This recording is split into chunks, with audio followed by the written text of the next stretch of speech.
देखिए, सबसे पहले तो ये समझना है हमको कि ऐसा कभी भी नहीं होता है कि कोई ओल्ड हैबिट है, वो 2-3 महीना हमने कोई नई हैबिट के लिए हमने एफ़र्ट किया, उसके बाद में पुरानी हैबिट पूरी तरह से ख़त्म हो गई और नई हैबिट बन गई। ऐसा थ्योरेटिकली तो लगता है कि हो जाएगा, बट प्रैक्टिकली ऐसा होता नहीं है। क्योंकि जो पुरानी हैबिट थी, उसको बनने में कई साल लगे, मेबी पूरी की पूरी लाइफ़ लगी। तो आप ये नहीं एक्सपेक्ट कर सकते कि 2-3 महीने में वो पूरी तरह से गायब हो जाएगी। That is always there in the subconscious.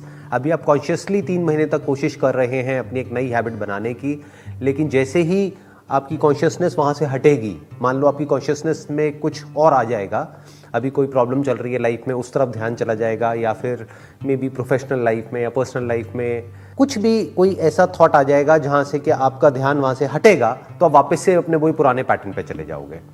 This is the problem with creating a new habit. तो इसमें ध्यान क्या रखना है, सबसे पहले तो इस फंडे को क्लियर करना है कि ऐसा नहीं है कि एक बार हमने एक काम किया, फिर वो बन गया और हम उसमें सक्सेसफुल हो गए। Life is not about success और failure. You have to keep trying no matter what to do the right thing. आप ये मत समझो कि मैंने एक नई हैबिट बनाई, that is to chew 32 times, और वो फिर हैबिट मैंने प्रैक्टिस करी मे बी कुछ महीनों तक, अब वो बन गई। उसके बाद में फिर बीच में ऐसा हुआ कि मैं वही अपनी पुरानी हैबिट में चला गया, फिर मैं कॉन्शियस हुआ, मैंने कहा यार ये क्या हो रहा है, मैं तो वापस से उसी पैटर्न पे जा रहा हूँ। फिर वापस से जैसे ही मैं कॉन्शियस हुआ, फिर मैंने एफर्ट किया, फिर दोबारा किया, फिर दोबारा किया, और वो एफर्ट आज भी चल रहा है। ऐसा नहीं है कि वो एफर्ट कभी भी खत्म होने वाला है, because life is an ongoing struggle to fight with the old and to build something new.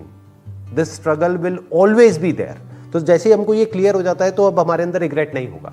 नहीं तो क्या होगा कि जैसे ही आप अपने पुराने पैटर्न पे वापस जाओगे, आपको लगेगा कि मैं फेल हो गई। इट्स नॉट अबाउट फेलियर और success, it's all about you have to keep trying to do the right thing for your entire life. अब बार बार उसमें फेल होगे, 1000 बार फेल होगे, लेकिन आपको ट्राई करते रहना है।